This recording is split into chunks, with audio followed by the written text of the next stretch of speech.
말씀은 요단강을 건너가서 이스라엘 백성들이 행해야 될 것을 말씀을 주시고 있습니다. 요단강을 건너 가나안 땅에 들어가면 에발산과 그리심산으로 가라고 했습니다.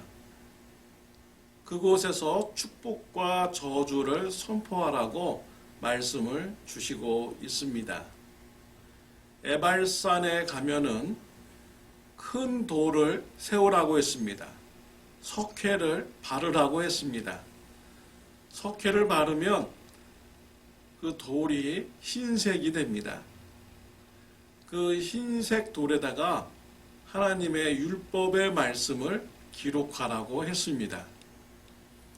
돌의 율법을 기록하면 오랜 세월이 지나도 하나님의 말씀이 기억되고 읽을 수 있는 것입니다.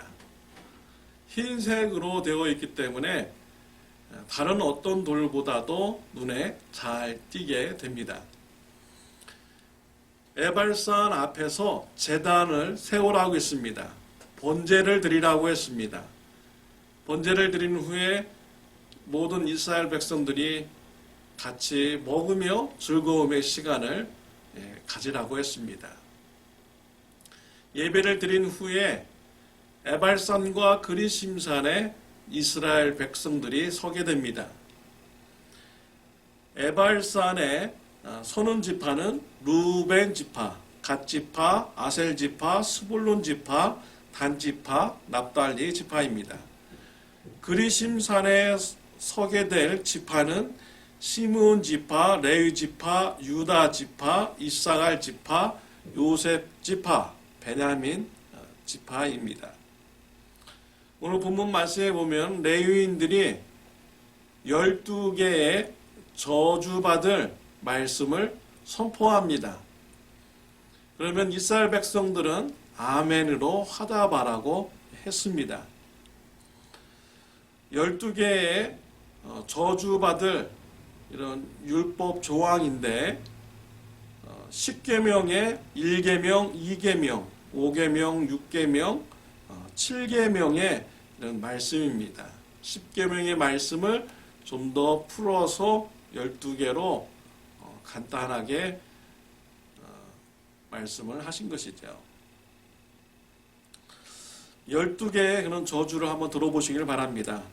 우상을 만드는 자, 부모를 경홀히 여기는 자, 이웃의 경계표를 옮기는 자, 맹인에게 길을 잃어버리게 하는 자, 객이나 고아나 과부를 억울하게 송사하는 자, 아버지의 아내와 동침하는 자, 짐승과 교합하는 자, 아버지의 딸이나 어머니의 딸과 동침하는 자, 장모와 동침하는 자, 이웃을 암살하는 자, 무죄한 자를 죽이려고 뇌물을 주는 자, 율법의 말씀을 실행하지 않는 자, 이와 같이 12개의 이런 행동을 하는 자는 저주를 받으라 라고 레위인이 선포합니다.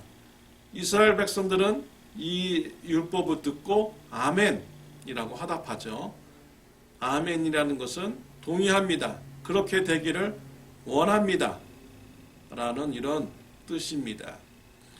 12개의 저주받을 내용을 보면 어떤 것은 정말로 저주받아야 될 이런 행동입니다. 그러나 또 어떤 것은 누구나도 범할 수 있는 이런 율법인 것이지요. 이런 율법의 말씀을 보면 읽는 우리로 하여금 마음이 편하지 않습니다. 12개에서 하나만이라도 범하면은 저주받을 인생이기 때문이지요. 이 12개 조항뿐입니까? 우리 예수님께서는 마음속으로도 간음하는 죄를 지었으면 이미 간음죄를 지었다. 형제를 바보라고 생각하든지 말을 했다 하면은 이미 살인죄를 지었다라고 말씀을 하셨습니다. 율법을 보면은 우리가 저주받을 인생이다 라는 것을 느끼게 되는 것이죠. 하나님께서 율법을 주시는 목적에 바로 그곳에 있는 것입니다. 죄를 깨닫도록 하기 위해서 율법을 주신 것이지요. 하나님께서 저와 여러분들을 사랑하셨습니다. 저주에서 해방될 길을 주셨습니다. 그의 사랑하는 독생자 예수 그리스도를 이 땅에 보내셨습니다.